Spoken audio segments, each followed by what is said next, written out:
ndagadzira rhythm ronzi bossless rhythm ikoko. Saka ndangoti rhythm rongopindwa nematisi ese kunyanya upcoming ndo ndanyota nezvawo kusimudzira panyaya yemovement yangu. Saka pakabva mukomana anzi Raymer akamva ati muridzi werhythm ari kupi, zvikanzi varipo onzi bossless. Pauya mva nditsvage mva ndiwana.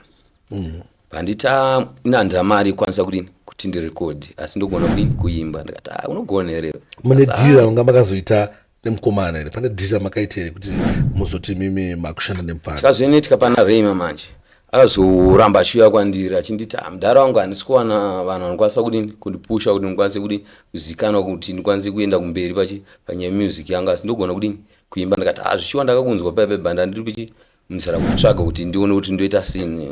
Zvakanzi atonoona vabereki vake pandavarepresenta ndikabva ndawadza zita rangu zvikanzi ndowa willing here kushanda nechine mwana wedu because asati tambozvinzwa panapa kuti mwana uyu anogona kuimba zvekuti ndikati ndadiscover talent ari mwana uyu kuti mwana anogona kuimba, mwana atone chipo chekuimba.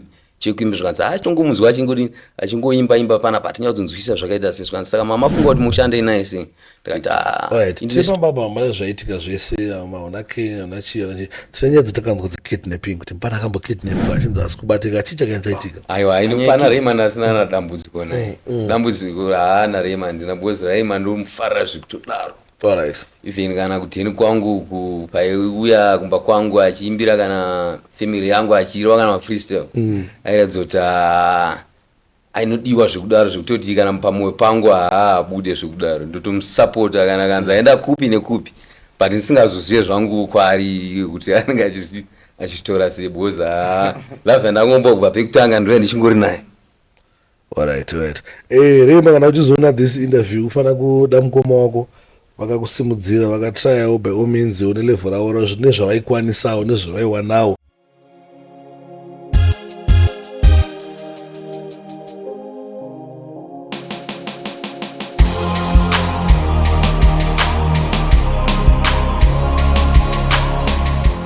Right, wagwani muri yeZimbabwe and welcome back again pa DJ Sparks. Patinokurukura nyaya dzakasiyana-siyana dzinenge dzichiitika.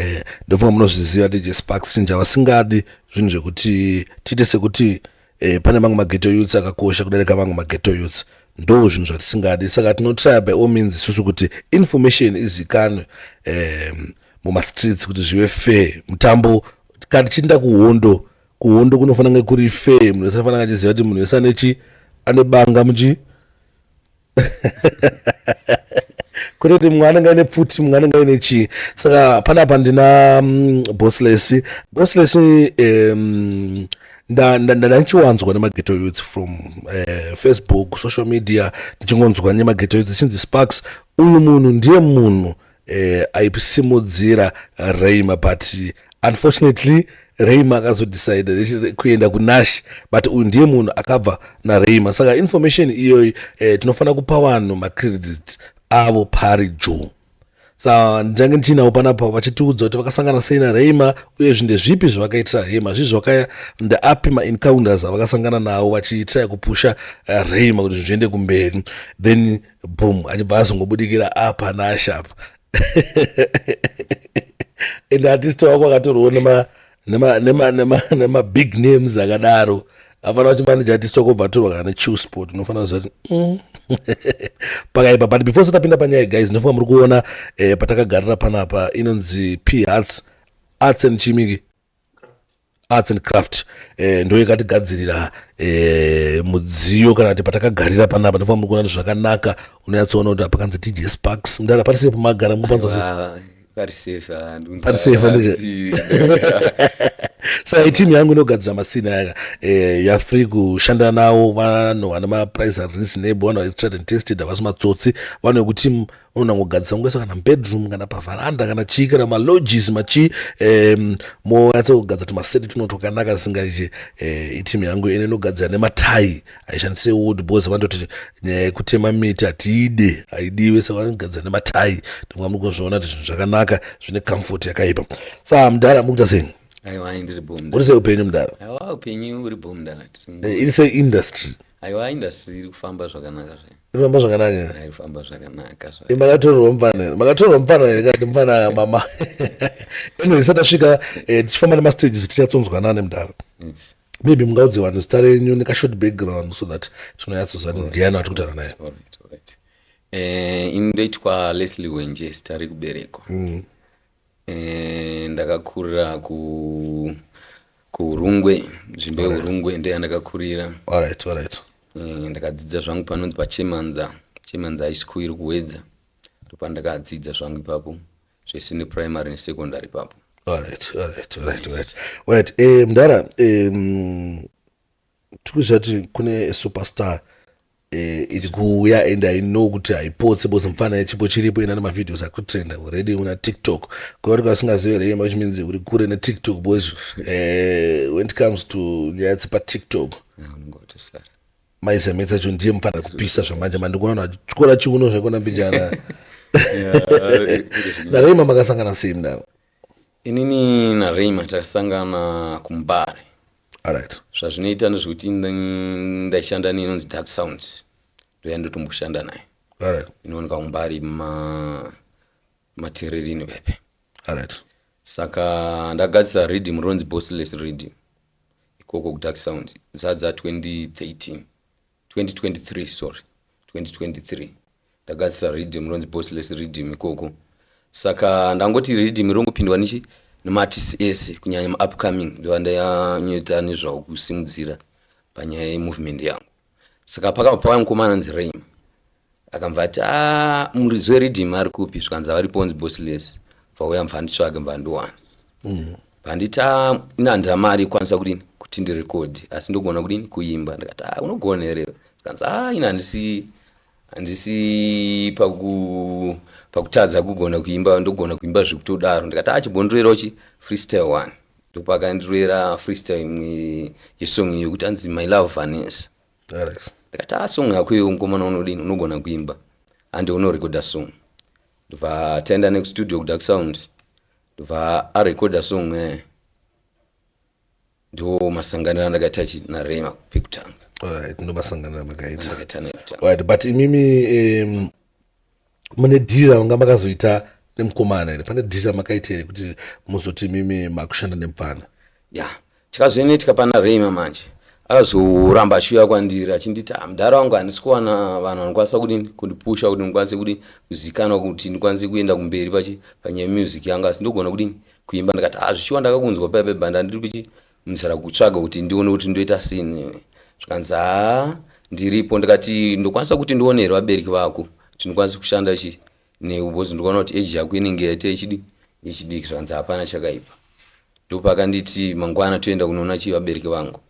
Ndopandakaenda kuNational Mbari muNational meme. Pataenda tonoona vabereki vake pandavarepresenta ndakavandawadza zita rangu. Zvikanzi ndowa willing here kushanda nemwana wedu because asati tambozvinzwa panapa kuti mwana uyu anogona kuimba zvekuti ndikati ndadiscover talent ari mwana uyu kuti mwana anogona kuimba, mwana atone chipo chekuimba. Zvikanzi chitongomunzwa achingoimba panapa atinyatsonzwisisa zvakaita sei. Zvikanzi saka mama afunga kuti mushande naye sei? Ndikati ndine studio yandinayo kuGlenview, kana muri willing kuti ndimutore mukomana uyu ndienda ndichinoshanda naye. Zvikanzi mushanda naye sei? Ndakati ndimubatsira pane zvaanoda kurekodha, even interviews nemasessions zvaanenge achida zvese ndokwanisa kumubatsiro pandinchikwanisa napo. Zvikanzi hapana chakaipa. Zvikanzi ari willing kuuya rini? Ndikati munogona kukurukura kutaura naye kuti ari willing rini kuti tiende kana kuti anokwanisa kuuya rini. Ndopakabva angodairaga akati ndiri willing nezvo. Ndikati hapana chakaipa. Ndomatora ndikati Raymer mva ndaenda naye kuGlenview, ndaenda naye kustudio tatanga kurekodha. Saka tine EP rataigadzira nemukomana ratagadzira pasi kuti tiragadzira EP redu vambati ngatiri tinonzi Love Ride.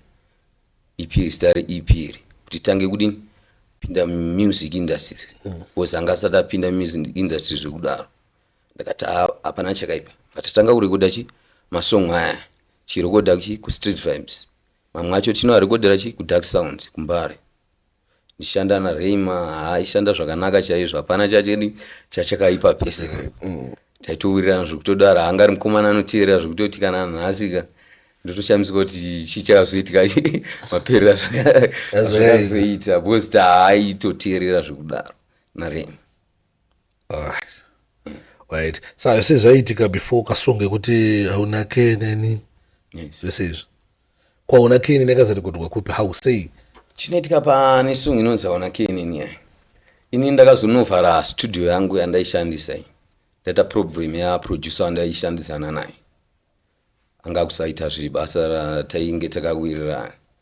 Ndobva ndaenda kuZimkona kuno mukomana unonzi Junior Peace. Kati Junior Peace ndimukomana wangu andinaye pana. Ndachita naye EP randandogadzira naye. Asi so far ndisina producer. Ndokwanisa kuti tiwe tikondinyere kudi pedzisa EP riyari yakunoko. Alright. Zvikanzi hapana chakaipa. Ndo maendera ndakaenda naRaymer kuZimkona. Alright. Kwa Junior Peace.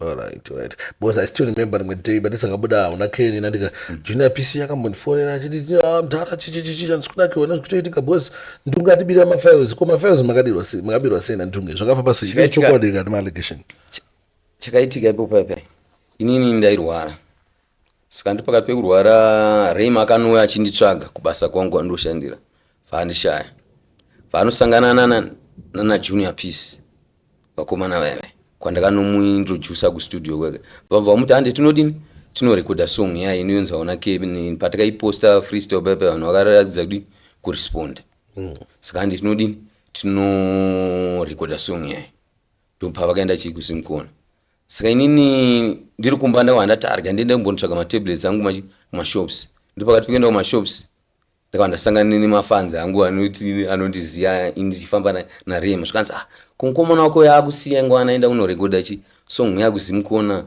ko chiri kuitika ndati handisi kuziya mire ndidi ndisvikire ikoko ndopandakasvika ikoko song vasati vapetanga kurekoda song yatanga kurekodwa ndiripo zvakanaka saka ndunge takazotanga kufona achiti muri kupi achifonera mukomana anonzi Tiko. Alright. Mukomana anonzi Tiko achibvunza kuti muri kupi saka tiri kuZimkona tiri kurekoda song zvandiuya ipapo ndunge takamba anosvika tapedza kurekoda song yayi vamba ati pasong ina achida kuti ndipinde collab ndikati ndunge zvekuti song iyi ichipindwa collab hazviitofi ndo pane breakthrough yemufano kuti atange kuzikanwa hazviitoti patange kuzikanwa nyechi macollab zvamungatokwanisa kuita mungatozopinde imwe song kuti mupinde collab nemukomana. Alright.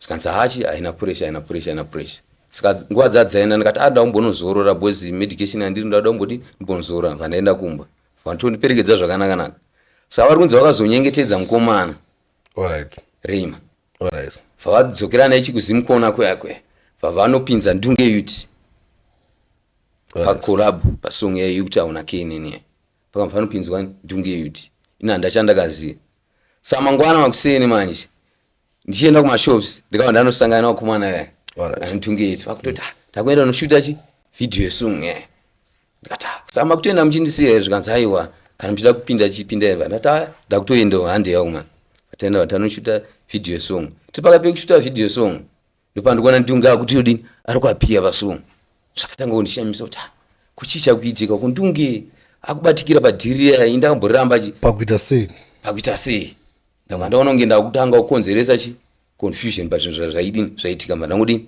ndangonyarara. Junior Peace akamba anofona akati ndakubudisa song yayi yandunge idiyo yatata record yakwe kana ndunge yuti yayi akamba atoiposta zvisho akamba atobuda ipapo isubva kunoshuta video song yayi takati kuti ndiipi yakudini yakutanga kuitika pakati penyu wakomana mimi chichakudini chakutanga kuitika isingazoti Junior Peace wacho anga kusatoda kuti collab yandunge ndiyiti na Raymer idini iitike officially ndanga ari mudzi westudio murikuona manje ndopakatanga kunetsana wakomana saka Junior Peace wacho akatozotizwa kunyaya yeshoot yevideo. Alright, anazopinzwa muzvinhu anazopinzwa muzvinhu ndopakatizwa Junior Peace uya. Just to clarify the number of words. Alright, so mukuroti akarekoda song ina ndunge na Raymer ndiye Junior Peace kuti vapedza kurekoda song yayi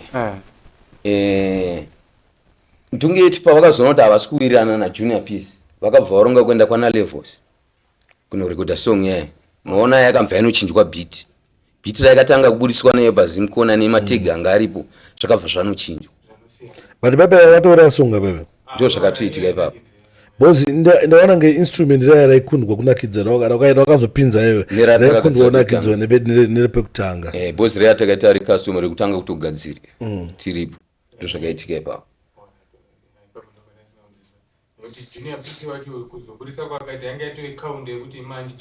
mandijamba mutiri ndio maburisiro akaita chi akaita song official junior peace aida kubenefita panyechi istudio kuti yarekodwa mufana hit song chawano kusomawekisa ko ma5000 akabiwa akabina ndunga akabiwa sei ndizo chokwadi ndunge yuti anoti akapuwa demo na DJ and DJ Prague DJ Prague akampa demo ri ando rakazonoshandiswa kunogadzirisa song yayo kwavakazoenda.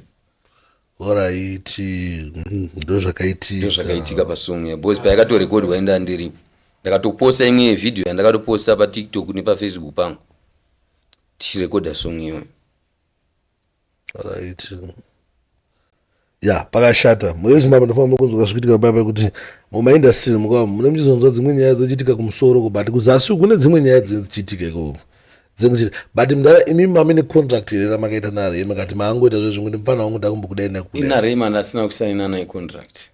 alright bozi na Raymer the more akangondiitira zvinhu zvake ndakava naye shuwa yekuti mukomana ndogona kushanda naye zvakanaka even kana kubva kumamisha kwedu kunene ndangoona kuti munhu wekuti angambozofa akandirasisa ofichi panyaya yekutoda kusainisa mapepa yanga iripo payo ndaingoti asi mufano wangu vaingoramba muchiverengera sekumunhu andandakaisa pahati zvekudaro aingova Raymer ndasikambofungidza saka izvi zvachiripo here pahati ini pangu aripo ini bozi love yandangomba kubva pekutanga ndoingove mandiri but semaonero angu inini ndakaona nganga abuda maitiro anga kuita kubva pekutanga. alright tiri pambaba mara zvaitika zvese maonake anachii tisenyaya dzatakanzwa dzekidnapping kuti mupana akambokidnapwa achinzi asi kubatika chii chakanga chaitika panyaya yekidnapping pandakanotizwa paya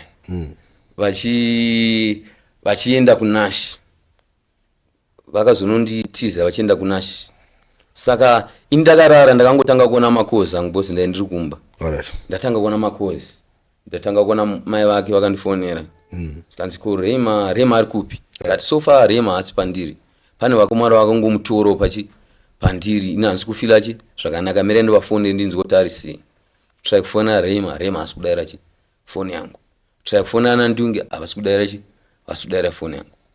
alright vakazofona vamwe sekuru vacho futi vaRaymer vacho ndasandaziya nyaya yekukidnapwa yayo vanditaura kuti ko Raymer ari kunzi asi kudini asi kuwanika chii chiri kuitika ndikati asi Raymer mafungiro angu ari safe bozi ndangonzwa nevanhu achinzi aenda kuNash ndichazokupai feedback andakwanisa kudini kutaura nawo bozi pari zvino havasi kudayira havasi kudayira foni yangu saka vakasvika usiku hwese vasi kudayira foni yangu mangwana makusena acho mai vaRaymer vacho ndo vakabva vandifonera vakati mukomana akazoya manheru nevakomana vangu anaye akati kwavamutarise ndokwave izvezvi kwakushanda ndikati hapana chakaipa. uyu minzi nyaya dzekukidnapwa hapana munhu akamukidnapa hapana munhu akamukidnapa but kidnapping ndofunga yaishandiswa nevanhu yekuti mabvira akaita kwandandiri inini vanhu vaindiziva ndichifamba naRaymer nevanhu vakazomutora vachimuendesa kuNash maybe ndo pakatangira nyaya dzese kuzonzi Raymer kidnap bozi vanhu vaifana kunge vakaenda naye vanga vasipo vafungira ndakazviita. alright but imimi makazombobatana here nawamutarise makabatana sei makazomboalinga here vakambokulinga iwo here chinoitika pana vamutarise vakazotumira vakomana vavo vemainterview vana Raymer vakauya kuGlenview vakati interview ndo kwani chavakaita ichocho vakati interview vainterview vachingobvunza kuti na Raymer makashanda sei makawanana sei chichi ndakatsanangura Alright. Ndo masanganira amakazoita. But iwo vari kuti chii kuNash about kupusha kwamwoita mfana kusvika pazosvikawo then kuzoti pane here anything chawakambotaura about that story? Chavakataura pastori vakati wakagona wakapusha chimfana kuti zvakanaka asi mukomana anga asina kutsanangura zvakadi zvisere kwatiri. Alright. Saka takufanira kuti igare pasi tionesana kuti nezvipi zvamamakaitira nemukomana toti zvingopera zvakanaka pasawana anochema neumwe Raymer wacho zvinhu zvake zvichienda kumberi. Asi mukuru wangu imunofila kuti Raymer akakurasisa here? Inini Raymer akandirasisa. Ndo zvamunofila inini? Ndo zvandofila ini bo zvaindivimbisa nezvaaipromisa nezvataitirana nelove yaanga anayo panguva iyoyo napari zvino pakuraudza kuti ina Raymer takutongoita kunge tisina kumbobvira takaonana. Ndimataura mukuita nezvaRaymer ndikuona kuti mukomana anoteerera. Andika asi imi mudai makasangana nemukana wakasangana naRaymer wakusangana naTinashe Mutarisi. Tinashe Mutarisi zita rakareruka. It's a big name. He's one of the biggest promoters in music in Zimbabwe. Mamusingautorere mukana iwowo? Ndaiutora. Mautora andika? Zvakanaka asi chaizoitika manje after ipapo ndaizodzokera kumashure. Alright. Munoona mukuru wangu nyaya iripo inini chandinofunga panyaya zvese zviri kuitika. Imimi you played a very pivotal role pakuzoonekwa kwemukomana nevanhu vakawanda. Mukunzwisa. Raymer haana kukurasisai but angosanganawo nemukana wekuti dai makasangana nawo maiutora. But imiwo sezviri kutaurwa namutarisi kuti munofanira kuzogara pasi. You just have to be compensated for kuinvest zvinhu zvamakainvestawo mukomana kuti azokwanisa kusangana navo. Mundiza nekuti imimi chamakaita makasanganisa Raymer nebreakthrough. So imimi ndimo anonzi madivine connector. Mamusanganisa nedivine helper yake vamutarisi.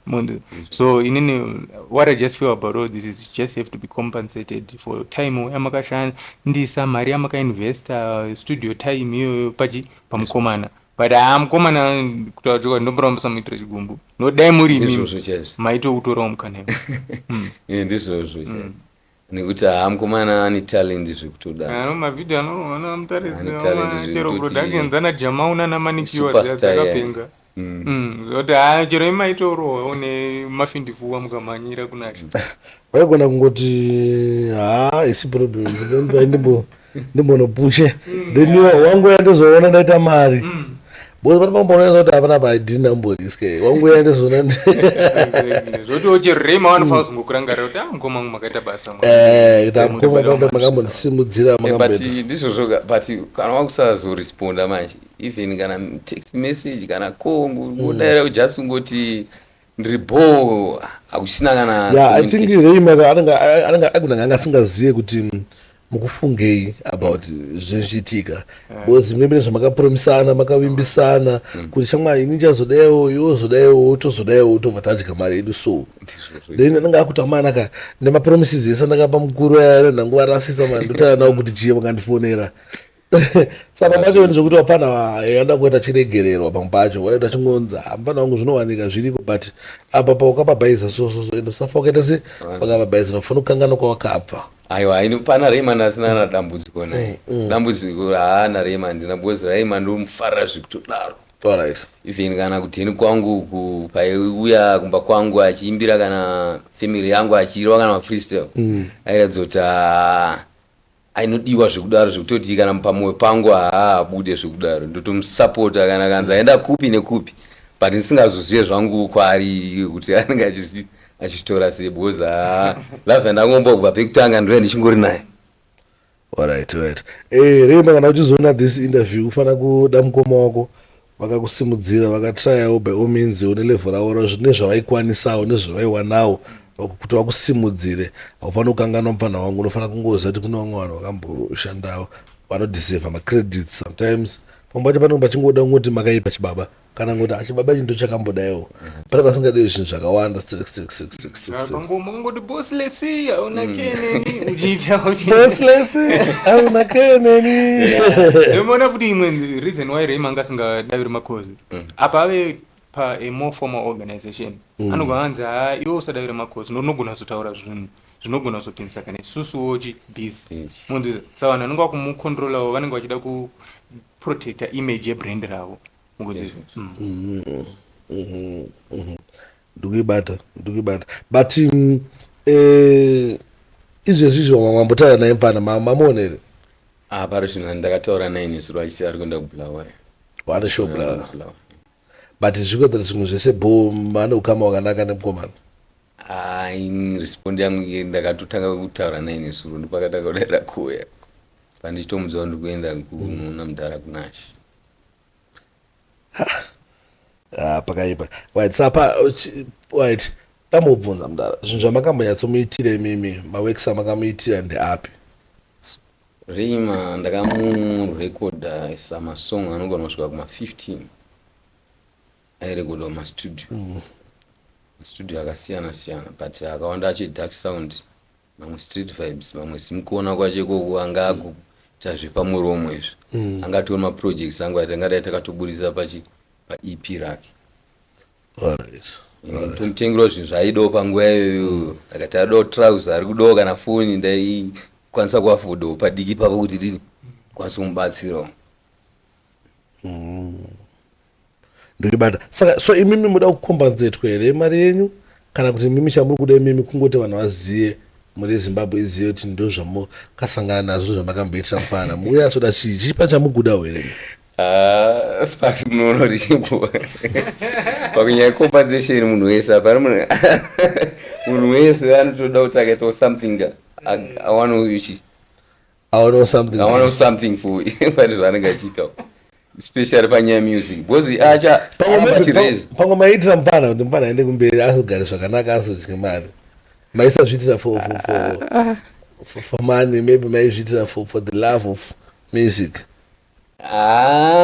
Indofara music but ndaita zvese pakuti zvizondi or something panyaya movement yangu because ndiri mamwe artist wanida kuramba ndichisimudzirawo kuitira kuti movement rambe ichienda kumberi. But pakadzi mari yamakashandisa pana remengete mari sekuona kwete inogona kusvika zvima 5,000 $5,000 pakurekota munhu ishanda naitombolese washanda nemunhu about 3 years yo achiti akati ada something zvingakosise yatsoziva ndimotoza zvamaita kuti muri calculata chii apa muri calculata imimi mari yaitodya chikafu here yaifanira chibhandira rende here mari kati mari yamakaisa pamaworks ane masongo mangana akabuda zvakanaka anosvika 15 emasongs but mamwe acho ana kuzenga akamaswa zvakanaka takazongoasiya akadaro tikati aya maprojects anakuda zvakanaka. Mavideo maimboita mavideos pane imwe yatakaita inonzi Starlight iri kuchitungwiza uko yakumana wanzana Nigel ine song yekuti vanenge vachindiyeta ndeimwe video 1 yatakaita neimwe yakanoita paakaenda kwaSunshine yekuti life inorwadza muenda papage yaSunshine munoiona ipapo nepage yeStarlight unoona song yekuti vanenge vachindiyeta ndamboiona ichipostwa pazimceleb mavideo mashoma tatakaita nemukoma because masong akawanda achiri pakati pekuagadzirisa. Alright, ndikuibata nekuinzwisisa. Right, tomboti mimi right apa hatikuziye pfungwa dzamutarisi achida kukombenzeta here kana kuti tomboti zvaramba kukombenzeta anditi zvaramba para wati ano zvamakaita zvakaitirana kudhara indakasangana nemufana apa then handina compensation yandokwanisa kuita. Imimi munoramba makatsamwa here muchiri makatsamwa here kana inada munoita sei? Hapana ndongozoti ndo mafambiro anenge achiita movement unongochitawo uchigadziswa mistakes paunongoona wakakanganiswa kwadaiswa panyaya movement because isi movement hatimiri toramba tichienda kumberi plus hatifaniri kuti affect ende movement yatosimba because movement yatomboburisa ino maresults atombobudisa Raymer ndizvozvo aitiona matisa akawanda mamwe aito aita maprojects like so anakona ngale rimwe song yakaitrend yekuti ngatifambe boys takanonoka akatoita kwandiri nemamwe upcoming zvavanenge asina mazita but vazhinji ndinoitovaisa maprojects akatowanda mastreet. Alright. Aiwa. I think apa ndatsonzisisa Meek. Amengana uchinge uine mamwe maquestion anokwanisa kuita sei. What before sort of bvunza. But imi musangana nevamutarisa. Namutarisa takatanga kusangana nesuro. Makatotaura. Asi makabuda neconversation yekuti yaimeka sense kwauri iwe uchiti zvikutora ndakana yangoti hama ndebvu. Aiwa anamutarisa aratidza kuti tawirirana zvekutora. Kandi makabva muchiti mandebvu ngasadaro. Aiwa ndindara kwa varasi kuvatova nenyaya ndonoti vanokutambira zvakanaka vana kana dambudziko kana ndikati aiwa ndara mukuru respect. Zvokuti convenya makataura makaiona iri fruitful. Makaona ine musoro ndini amaona ndaona tine musoro saka chinzi makawirirana zvokuti whatever zvinogona zvoitika kumberi uko naRaymer imi mune muri bo mune musina problem ndozvatakawirirana kusazoziva kuti pane machanges anozoitika wamutarisi kana vachingoine zvavataura kuti vanoita vasiyana nevamwe vanhu utanongoti ndokuitai zvakati mbvaregedza kana ndoda kuita zvakati mbvaregedza wakati musi wanhingi kuna album launch yandichiti tinongonoenda kualbum launch wakati sendifula kubudisa album swakati you understand message zvavafanira papa tikuzoti kuna album raRaymer rikubuda ende isusu tinotoziva kuti Raymer italent ende Raymer anogona ende paalbum rikubuda ipapo fire obviously vanhu vakatomirira mastreet vanzwa nekunetsa ende mastreets akatogumbuka mastreets akatomirira tese takatomirira macollaboration aripo papo especially namufana Yemen takatomirira collab so chimeans obvious somehow because pachanakira ini nandika zvandofungidzira hangu zvandoona hangu zvakadai zvinoitika ende kana muchiwirana muchachemda it's a good thing zvokuti at least makakwanisa kugara pasi makava nedialogue kuti muchaita sei way forward ndeipi tingazvigone sei tingaita sei there's always next time next artist mudhara because ukona kutona artist kuti muchitokwanisa kuona tarenda rozotokwanisa kuonekwa nevamwe vanhu kuti pane tarenda which means makatoipa you have to believe in yourself kunyanya musofanira kubvumambira muchiti hapana vacho futi vanozodaiwo hapana vanopanduka mwezi havasi vese hapana vakasiyana and hapana vacho vanoita madecision akasiyana saka ima hamusi kufanira kumira bossless it's a movement ndizvo zvainofanira kutosimba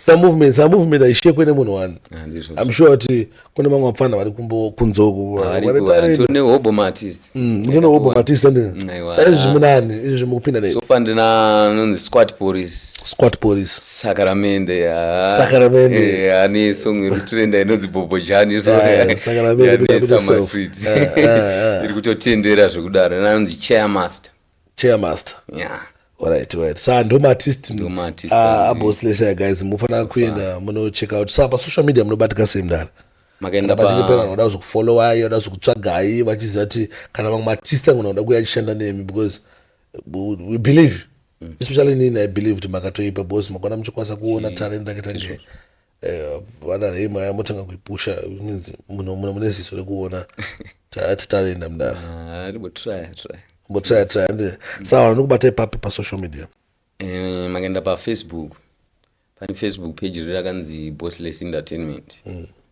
koti pafacebook pane imwe inonzi bossless chat yakangonzi bossless chat yakanzi bossless entertainment ndo mafacebook page edu then moenda kuyoutube kune yakanzi bossless entertainment iripo moenda kutiktok kunenzi bossless entertainment koti imwe yacho inonzi bossless chat patiktok zvazvinongori kuti kutiktok kuna bossless nabossless entertainment ndomaaccounts edu kwese kwamaenda kana maenda kutiktok kufacebook whatsapp nyange makaenda kuchinhoi boys kuna bossless entertainment na bossless vakazvimirira vega. Thank you very much my brother.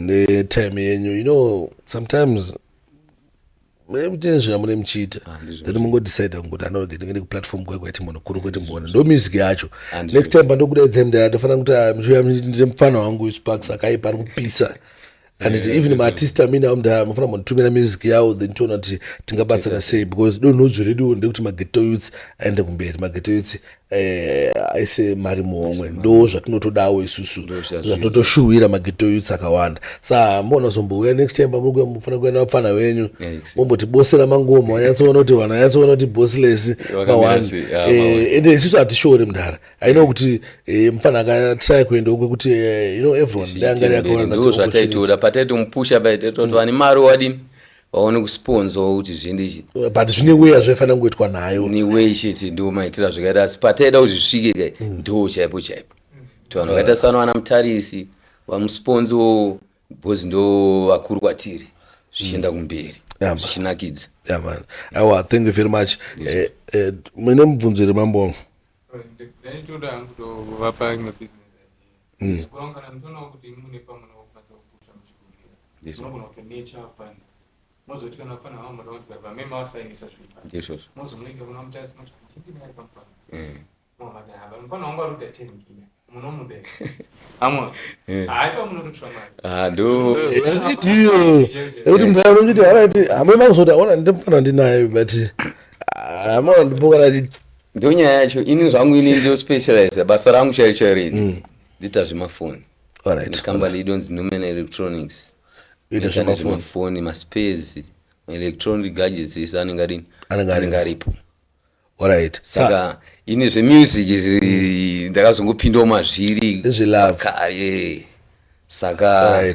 sa apa takuita promotion yemari mune Zimbabwe kana tizoda phone in fact ndichatanga kutenga bo ndoda phone mdara ndizvo mdara amafoni akasara ndoda phone H2 wasn't the phone sa ndichatanga kupromote business renyu then I'm sure that mafans acha promote after business renyu ndara amwe atipa number kuti zvingoite nyore ndizvo chaizvo kune vanhu vachida nezvemafoni ma accessories ma spares zvese munotibata pa 0773 986 246 kana pa 07182 698 01 pamai futi mdara 0773 986 246 kana 07182 698 01 so guys ndo number dzekubasa zoti kana mtida kuita business nawo munovabata ipapapo motenga phone ende nini phone ndautenga ndagachida kutenga phone chatotanga kutenga kwavari then tosupporta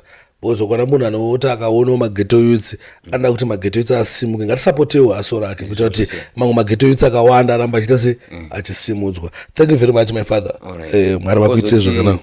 Pane dzabossless ndasana kupa ndedzekubasa. Ndedzekubasa. Sine nezve bossless it's okay. Bossless dzawo dzavanoita nezveentertainments 0773 947 760 kana 07182 698 01 ndo pamunotibata pavanenge vachida kurekodwa mafreestyle masessions ichi tinoita. Alright.